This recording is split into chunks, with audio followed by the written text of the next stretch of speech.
Hi hello നമസ്കാരം, പുതിയൊരു വീഡിയോയിലേക്ക് എല്ലാവർക്കും സ്വാഗതം. ഇന്നത്തെ വീഡിയോയിൽ ഞാൻ എത്തിയിരിക്കുന്നത് ഒരു ചെറിയ റിവ്യൂമായിട്ടാണ്. മിവിയുടെ ഡുവോപോഡ്സ് ENC F60 എന്ന് പറയുന്ന ഒരു മോഡൽ ട്രൂലി വയർലെസ് ഇയർഫോണിൻ്റെ ഒരു റിവ്യൂ ആണ്. അപ്പോൾ ഈ ഒരു ഇയർഫോണിൻ്റെ ബോക്സാണ് ഇപ്പോൾ എൻ്റെ കയ്യിലിരിക്കുന്നത്. നമ്മുടെ മിവിയുടെ തന്നെ ഒരു ബ്ലാക്ക് ഗ്രീൻ കളർ കോമ്പിനേഷൻ വന്നിട്ടുള്ള ഒരു പാക്കിംഗ് ആണ് വന്നിരിക്കുന്നത്.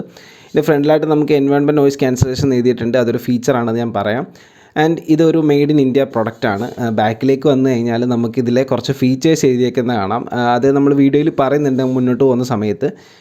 ഇവിടെ എടുത്തു പറയേണ്ട ഒരു കാര്യം എന്ന് പറയുന്നത്, ഒന്ന് സ്വെറ്റ് പ്രൂഫാണ് ഈ ഒരു ഡിവൈസ്. അതേപോലെ തന്നെ ഒരു 1 ഇയർ ലിമിറ്റഡ് വാറൻറ്റി നമുക്ക് ഇവർ പ്രൊവൈഡ് ചെയ്യുന്നുണ്ട്. And proudly made in India എന്ന് എഴുതിയിട്ടുണ്ട്. ഓക്കെ, ഇതൊരു സാധാ ബോക്സാണ്. അപ്പോൾ ബോക്സ് ഓപ്പൺ ചെയ്ത് കഴിഞ്ഞാൽ നമുക്ക് കിട്ടുന്നത് 3 കാര്യങ്ങളാണ്. ഒന്നാമത്തെന്ന് പറയുന്നത് കുറച്ച് പേപ്പേഴ്സാണ്. അപ്പോൾ ഈ ഒരു പേപ്പേഴ്സിൽ ആദ്യത്തെന്ന് പറയുന്നൊരു വാറണ്ടി കാർഡാണ്. രണ്ടാമത്തത് മിവിയുടെ ഭാഗത്ത് നിന്നിട്ടുള്ള ലെറ്ററും, മൂന്നാമത്തത് യൂസർ മാനുവലാണ്. അപ്പോൾ ഈ ഒരു വാറണ്ടി കാർഡാണ് നമുക്കിവിടെ ഇമ്പോർട്ടൻ്റ് ആയിട്ടുള്ളത്. ഈ ഒരു വാറണ്ടി കാർഡിൽ നമുക്കിവിടെ ഒരു QR കോഡ് കാണാൻ പറ്റും. ഇത് സ്കാൻ ചെയ്തിട്ട് നമുക്കിതിൻ്റെ ഒരു ഇൻവോയ്സ് അയച്ചു കൊടുത്തു കഴിഞ്ഞാൽ നിങ്ങൾക്ക് ഇതിൻ്റെ വാറണ്ടി രജിസ്ട്രേഷൻ ചെയ്യാൻ പറ്റുന്നതാണ്. അതിനുശേഷം നമുക്ക് കിട്ടുന്നത് ഒരു ഡേറ്റ കേബിളാണ്. ഇതൊരു C ടൈപ്പ് ഡേറ്റ കേബിളാണ്. ഇത് ചാർജിങ്ങിന് വേണ്ടിയിട്ടുള്ളതാണ്. ആൻഡ് അതിനുശേഷം നമുക്ക് നമ്മളുടെ പ്രൊഡക്റ്റാണ് കിട്ടുന്നത്. സോ ഇതാണ് നമ്മളുടെ പ്രൊഡക്റ്റ്. ഒരു റൗണ്ട് ഷേപ്പിലാണ് ഈ ഒരു പ്രൊഡക്റ്റ് വരുന്നത്. ആൻഡ് ഇതൊരു പ്രീമിയം ലുക്ക് നമുക്ക് തരുന്നുണ്ട്. ആൻഡ് ഇതിൻ്റെ ഫ്രണ്ടിലേക്ക് വന്നു കഴിഞ്ഞാൽ കാര്യമായിട്ട് ഭയങ്കര ഡിസൈനും കാര്യങ്ങളൊന്നുമില്ല. ഫ്രണ്ടിൽ മിവിയുടെ ഒരു ബ്രാൻഡിങ് ഉണ്ട്. ഇവിടെ ഒരു LED ഇൻഡിക്കേഷൻ ഉണ്ട്. അത്ര തന്നെ ഉള്ളൂ. ഇനി നമുക്കിതൊന്ന് ഓപ്പൺ ചെയ്യാം. ഓപ്പൺ ചെയ്യുന്ന സമയത്ത് നമുക്ക് നമ്മളുടെ പ്രൊഡക്റ്റ് കാണാൻ പറ്റും. ഇതാണ്ട് ഇവിടെ നമ്മുടെ ബഡ് ഇരിപ്പുണ്ട്. ഓക്കെ, സോ ഇതിൻ്റെ ഡിസൈൻ എന്ന് പറഞ്ഞു കഴിഞ്ഞാൽ നമ്മൾ സ്ഥിരം കാണുന്ന ഒരു എയർപോർട്ടിൻ്റെയൊക്കെ ഒരു ഡിസൈൻ തന്നെയാണ് അവർ ഇമിറ്റേറ്റ് ചെയ്തിരിക്കുന്നത്. ഓക്കെ, ഇനി നമുക്കിതിൻ്റെ ഡീറ്റെയിൽസിലേക്ക് വരുന്ന സമയത്ത് ഫസ്റ്റ് ഇതിൻ്റെ പ്രൈസിങ് എന്ന് പറഞ്ഞു കഴിഞ്ഞാൽ ഇത് ഇൻട്രൊഡക്ടറി പ്രൈസ് ആയിട്ടുള്ള 1000 റുപ്പീസിലാണ് ഇത് ലോഞ്ച് ചെയ്തിട്ടുള്ളത്. അതിനുശേഷം ഇതിൻ്റെ പ്രൈസ് 1400 പോയിട്ടുണ്ടായിരുന്നു. അതിനുശേഷം ഞാൻ ഈ ഒരു വീഡിയോ ചെയ്യുന്ന സമയത്ത് 1200 രൂപയാണ് ഇതിൻ്റെ പ്രൈസ്. ഞാൻ ഓപ്പണായിട്ട് പറഞ്ഞാൽ ഒരു 1500 രൂപയ്ക്കുള്ളിൽ നിങ്ങൾക്ക് ഈ ഒരു പ്രൊഡക്റ്റ് കിട്ടുന്നുണ്ടെങ്കിൽ ഇത് ഒരു ബെസ്റ്റ് ഡീലാണ്. കാരണം ഒരു 1500 രൂപ ബഡ്ജറ്റിൽ നിങ്ങൾക്ക് ഇത്രയും ക്വാളിറ്റി ഉള്ള ഒരു പ്രൊഡക്റ്റ് വേറൊരു ബ്രാൻഡിൽ നിന്നും കിട്ടില്ല. ഓക്കെ, ഇനി ഞാൻ ഇതിൻ്റെ ലിങ്ക് ഡിസ്ക്രിപ്ഷനിൽ ആഡ് ചെയ്തിട്ടുണ്ട്. നിങ്ങൾക്ക് വേണമെങ്കിൽ ചെക്കൗട്ട് ചെയ്ത് നോക്കാവുന്നതാണ്. ഓക്കെ, ഇനി ഇത് കണക്ട് ചെയ്യുന്നതെന്ന് പറഞ്ഞാൽ സിമ്പിളാണ്. ഇത് ജസ്റ്റ് ഓപ്പൺ ചെയ്തിട്ട് നമ്മുടെ ഈ ഒരു ബഡ് പുറത്തെടുത്ത് കഴിഞ്ഞാൽ ഇത് പവർ ഓൺ ആവും. പവർ ഓൺ ആയ ശേഷം നമുക്കിവിടെ ഒരു LED ഇൻഡിക്കേഷൻ ഇവിടെ കാണാൻ പറ്റും. ഒരു റെഡ് ഇൻഡിക്കേഷൻ നിങ്ങൾക്ക് ഇവിടെ കാണാൻ പറ്റും.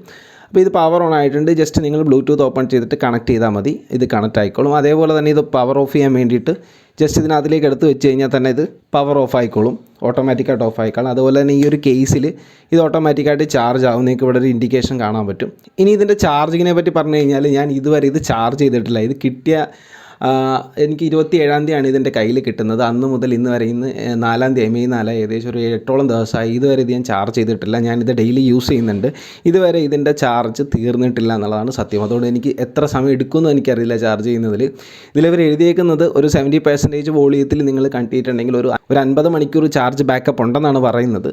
ഏകദേശം അതിൻ്റെ അടുത്തൊക്കെ തന്നെ കിട്ടാൻ സാധ്യതയുണ്ട്. അതിന് അതേപോലെ തന്നെ ഇതിൽ നമുക്ക് പ്രീമിയം ആയിട്ടുള്ള ഒരുപാട് ഫീച്ചേഴ്സ് നമുക്ക് ഇൻക്ലൂഡ് ചെയ്തിട്ടുണ്ട്. അതായത് ഇവിടെ ടച്ച് വർക്ക് ചെയ്യുന്നുണ്ട്. അതായത് സിംഗിൾ പ്രസ് ചെയ്ത് കഴിഞ്ഞാൽ പോസ്, പ്ലേ, അതേപോലെ തന്നെ നമുക്ക് ഇതിൽ തന്നെ കോൾ റിജക്റ്റ് ചെയ്യാനും അതേപോലെ തന്നെ കോൾ എടുക്കാനുള്ള ഫീച്ചർ ഉണ്ട്. വോളിയം അപ്പ് ആൻഡ് ഡൗൺ ഉണ്ട്, വോയിസ് അസിസ്റ്റൻ്റ് ഉണ്ട്. അങ്ങനെ എല്ലാ ഫീച്ചേഴ്സും നമുക്ക് ഈ ഒരു ടച്ചിൽ നമുക്ക് അവൈലബിൾ ആണ്. പിന്നീടുള്ളൊരു കാര്യം എന്ന് പറഞ്ഞു കഴിഞ്ഞാൽ, നിങ്ങൾ ആദ്യമായിട്ട് ഇത് യൂസ് ചെയ്യുന്ന ഒരാളാണെന്നുണ്ടെങ്കിൽ ഇനിഷ്യൽ സമയങ്ങളിൽ നിങ്ങൾക്ക് ടച്ച് കുറച്ച് ബുദ്ധിമുട്ടായിരിക്കും. ഞാൻ ആദ്യമായിട്ട് യൂസ് ചെയ്യുന്ന സമയത്ത് ടച്ച് ചെയ്യാനുള്ള ഒരു ചെറിയ ബുദ്ധിമുട്ടൊക്കെ എനിക്കുണ്ടായിരുന്നു. എന്നാൽ അത് കുറച്ച് കഴിയുന്ന സമയത്ത് നിങ്ങൾക്കത് ശീലമായിക്കോളും, കുഴപ്പമില്ല. ബിൽഡ് നോക്കിക്കഴിഞ്ഞ് കഴിഞ്ഞാൽ ബിൽഡ് ഓക്കെയാണ്. പിന്നെ ഇതിൻ്റെ സൗണ്ട് ക്വാളിറ്റിയിലേക്ക് വരുന്ന സമയത്ത് നിങ്ങൾക്ക് ഭയങ്കരമായിട്ടുള്ള ബാസും കാര്യങ്ങളൊന്നും ഈ ഒരു ഡിവൈസ് കിട്ടുന്നില്ല. ഭയങ്കര ബാസ് ഞാൻ ഉദ്ദേശിക്കുന്നത് ആ ഒരു പ്രൈസ് റേഞ്ചിലുള്ള ബാസും കാര്യങ്ങളൊക്കെ നിങ്ങൾക്ക് വോളിയൊക്കെ നിങ്ങൾക്ക് കിട്ടുന്നുണ്ട്. മ്യൂസിക് കേൾക്കുന്ന സമയത്ത് ഓക്കെ ഫീലാണ് വരുന്നത്, അല്ലാതെ ഭയങ്കരമായൊരു ബാസൊന്നും കിട്ടുന്നില്ല എന്നുള്ളതാണ് സത്യം. ഓക്കെ, ഇനി ഇതിൻ്റെ വോയിസ് കോളിങ്ങിലേക്ക് വരുന്ന സമയത്ത് നമുക്കിവിടെ ഈ ഒരു പ്രൊഡക്റ്റിൻ്റെ 2 സൈഡിലും നമുക്ക് മൈക്ക് അവൈലബിൾ ആണ്. ഓക്കെ, ഈ 2 സൈഡിൽ നമുക്ക് മൈക്ക് അവൈലബിൾ ആണ്. അതുകൊണ്ട് തന്നെ വോയിസ് കോളിങ്ങിന് ഇത് ബെസ്റ്റാണ്. വോയിസ് കോളിങ് അതേപോലെ തന്നെ വീഡിയോ കോളിംഗ് ഒക്കെ ചെയ്യുന്നവരാണ്, നിങ്ങൾക്ക് ലോങ് ടോക്കൊക്കെ ഉള്ള ആൾക്കാരാണെന്നുണ്ടെങ്കിൽ തീർച്ചയായിട്ടും നല്ല കിടിലം ഒരു പ്രൊഡക്റ്റാണ് ഇത്. നിങ്ങൾക്ക് വേണ്ടിയിട്ടുള്ള ഒരു പ്രൊഡക്റ്റാണ്. എന്ന് പറഞ്ഞാൽ നിങ്ങൾ മ്യൂസിക് കേൾക്കാൻ വേണ്ടി ഇത് യൂസ് ചെയ്യുന്നില്ല എന്നുള്ള, ഇത് മ്യൂസിക് കേൾക്കാനും സിനിമ കാണാനും ഒക്കെ ഓക്കെ തന്നെയാണ്. ഈ ഒരു പ്രൈസ് റേഞ്ചിൽ ഓക്കെയാണ്. പിന്നീട് ഇതിലൊരു പ്രധാനപ്പെട്ടുള്ളൊരു ഫീച്ചർ ENC എന്ന് പറയുന്നത് കണ്ടിട്ടെന്ന് ഞാൻ പറഞ്ഞായിരുന്നു. ENC എന്ന് പറയുന്നത് നോയ്സ് ക്യാൻസലേഷൻ ഫീച്ചർ തന്നെയാണ്. അതായത് നിങ്ങൾ ഈ ഒരു പ്രോഡക്റ്റ് ഉപയോഗിച്ചുകൊണ്ട് കോൾ ചെയ്യുകയാണെന്നുണ്ടെങ്കിൽ എക്സ്ട്രാ ആയിട്ടുള്ള നോയ്സ് ഒന്നും നിങ്ങൾക്ക് കിട്ടില്ല. ഒരു ഫിൽറ്റേഡ് വോയിസ് ആയിരിക്കും നിങ്ങൾക്ക് കേൾക്കാൻ പറ്റുന്നത്.